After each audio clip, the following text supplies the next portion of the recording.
A very good morning, students.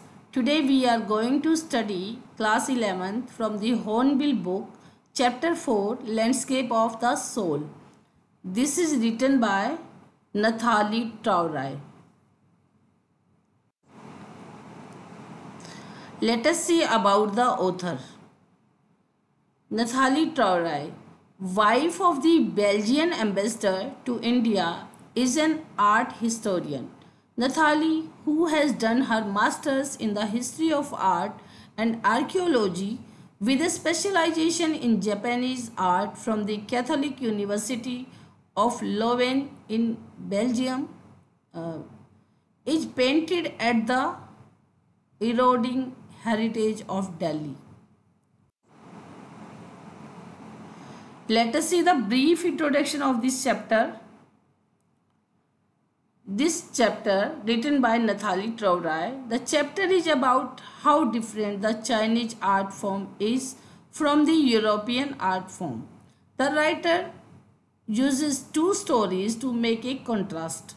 European art is about reproducing an actual view, whereas Chinese art is about not creating a real landscape. European art is an artist's way to let viewers show exactly what he wants them to see in the landscape. Chinese art is the artist's spiritual and inner voice where you can travel from any point and it lets the viewer creates a path for their imagination. A wonderful old tale is told about the painter Wu Daoji, who lived in the 8th century. His last painting was a landscape commissioned by the Tang Emperor Zhuangzong to decorate a palace wall. The master had hidden his work behind a screen so only the emperor would see it. For a long while, the emperor admired the wonderful scene, discovering forest, high mountains, waterfalls, clouds floating in an immense sky. Immense means very big, very large sky. Men on hilly paths, birds in flight. Look, sir, said the painter. In this cave at the foot of the mountain dwells a spirit. Dwells means lives, stays.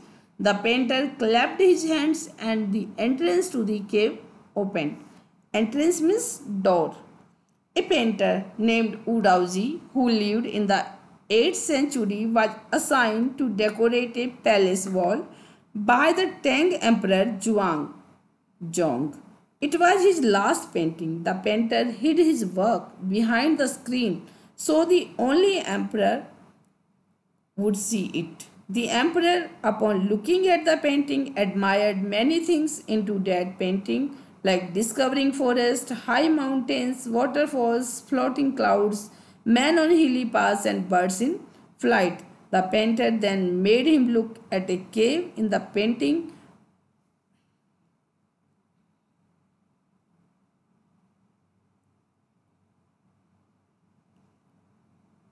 Which was at the door of the mountain, and compared it with a living spirit. As the painter clapped his hands, the entrance of the cave opened. Dwells means live. The inside is splendid, beyond anything words can convey. Please let me show your majesty the way. Your majesty is a word to give honor to royal families. The painter entered the cave. Entered means Gusna. But the entrance closed behind him, and before the astonished emperor, astonished means surprised, amazed, emperor means king, could move or utter a word. Utter means speak. The painting had vanished. Vanished means disappeared from the wall. Not a trace of Wu Daoji's brush was left, and the artist was never seen in this world. Let us see the word meaning. Splendid means very impressive, superb. Astonished, greatly surprised or impressed.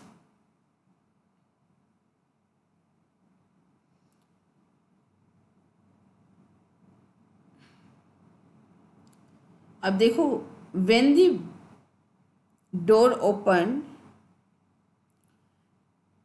He let the emperor know how beautiful the inside of the cave was, and he asked him to show all this to him. The painter entered the cave and the entrance closed behind him. The emperor couldn't enter the cave as the emperor was greatly surprised. The painting vanished, means disappeared from the wall. After that, the painter was never seen again. Such stories played an important part in China's classical education. The books of Confucius and Zhuangzi are full of them.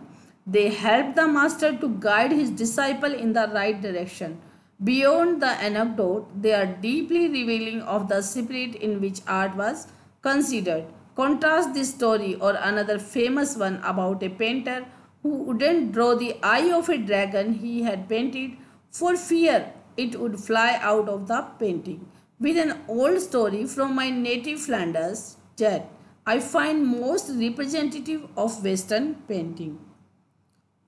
Let us see the word meaning. Disciple, a follower or a pupil of a leader or teacher. Anecdote, a short interesting story of a real person. Flanders, a medieval country in Western Europe. Let us see the explanation.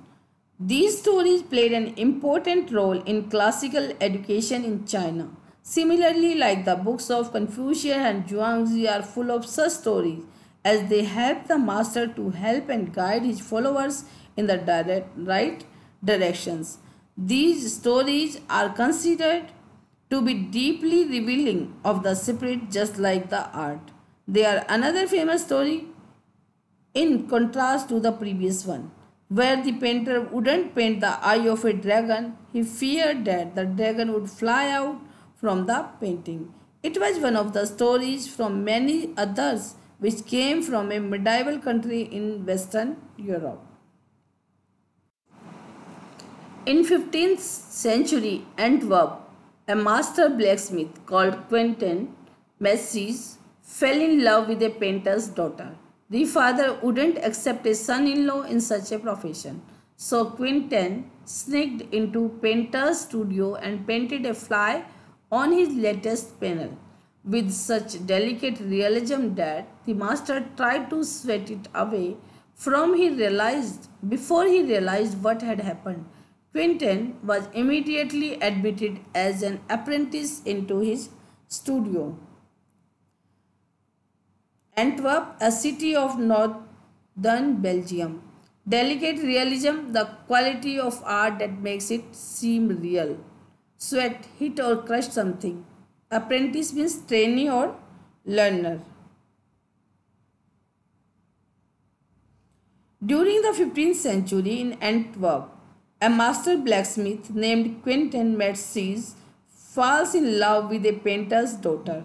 Since the father was not accepting their relationship because of his profession, the blacksmith sneaked into painter's studio and painted a fly on his latest panel. The painting was so real that the master tried to hit the fly away before he realized that it was just a painting. The blacksmith was accepted into the studio as a trainee. He married his beloved and went on to become one of the most famous painters of his age.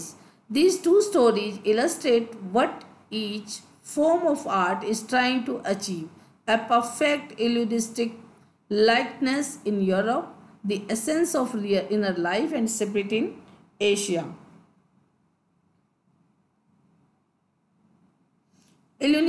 Illusionistic likeness means an illusion created which resembles something.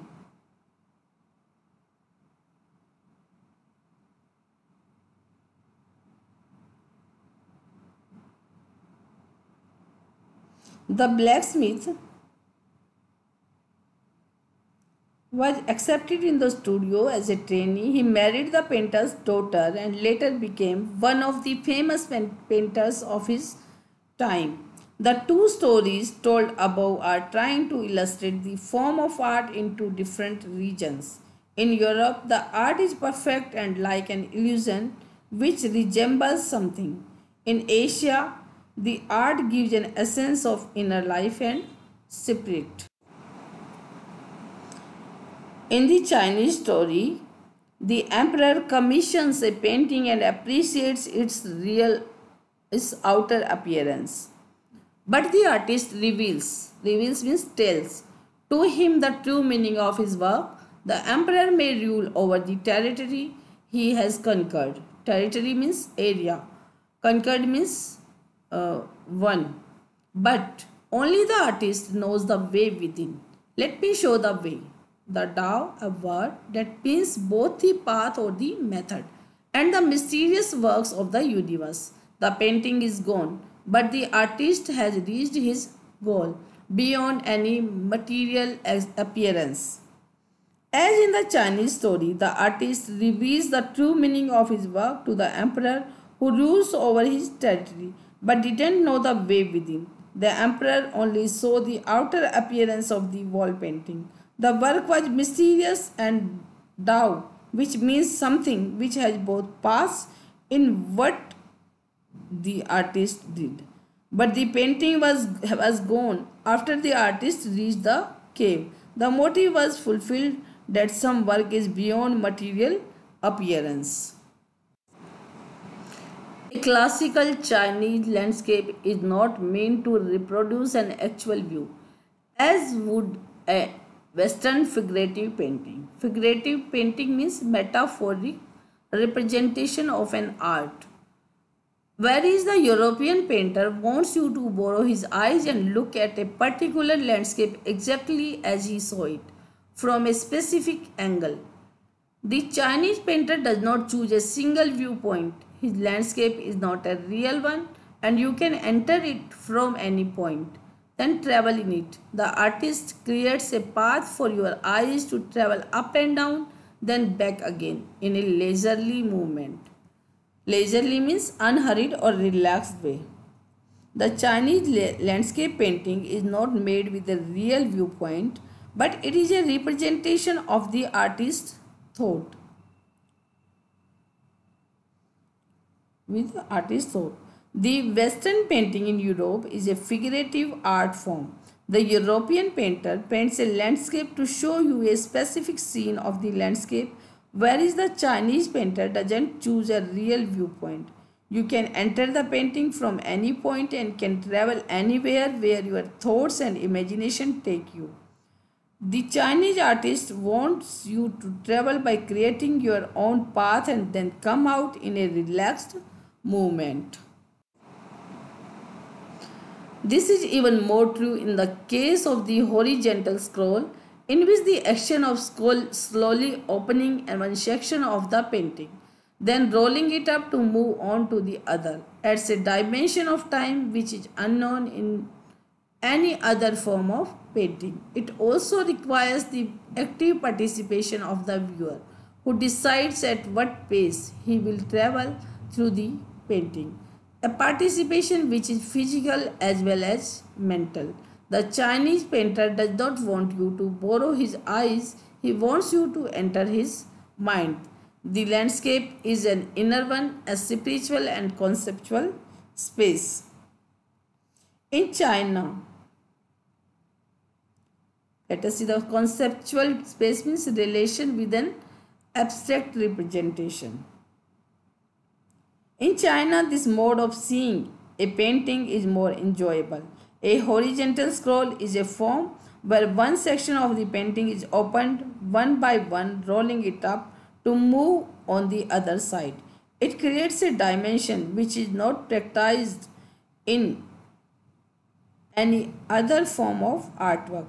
It requires both mental and physical participation of the viewer. The Chinese painter wants you to enter his mind and see the painting from his thoughts. The landscape created by Chinese artists is spiritual, inner, and of conceptual or abstract space. This concept is expressed as Shen Shui, literally mountain water, which used together represent the word landscape. More than two elements of an image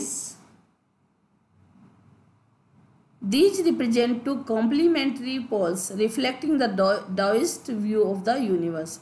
The mountain is yang, reaching vertically towards heaven, stable, warm, and dry in the sun, while the water is yin, horizontal and resting on the earth, fluid, moist, and cool.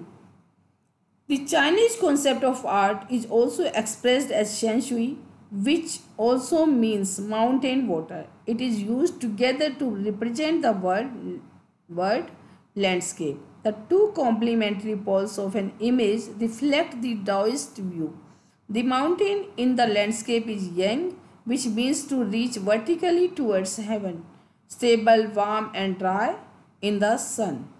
Whereas the water is the yin, which is receptive and feminine aspect of universal energy. The yang is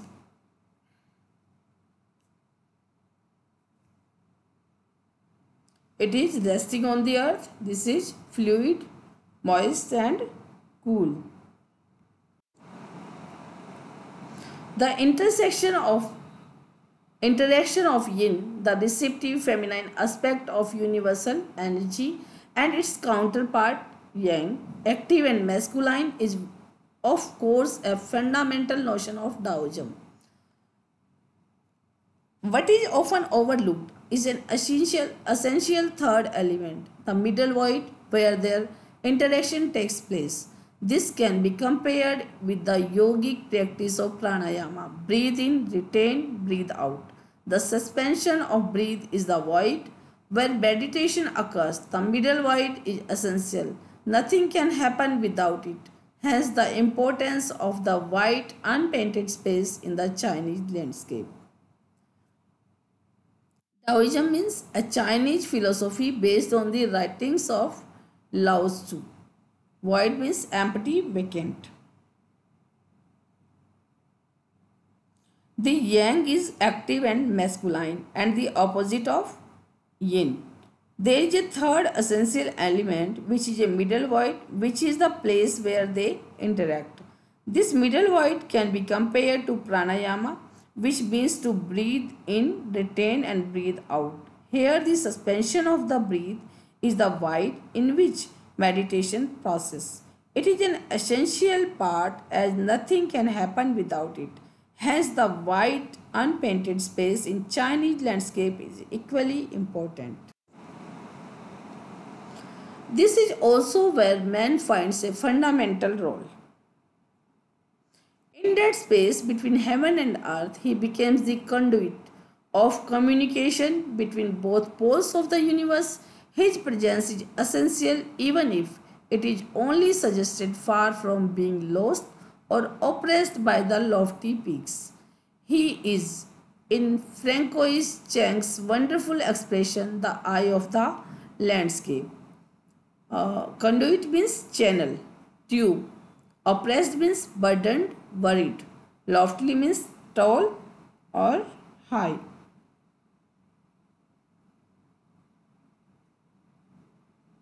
The middle void is where a man finds an important role. Man is the channel of communication in the space between heaven and earth, which are the two poles of the universe. Man's presence is essential. It is not being lost or suppressed due to high peaks, but he is the eye of the landscape. This is all, students. I hope you all have understood. Thank you for watching the video.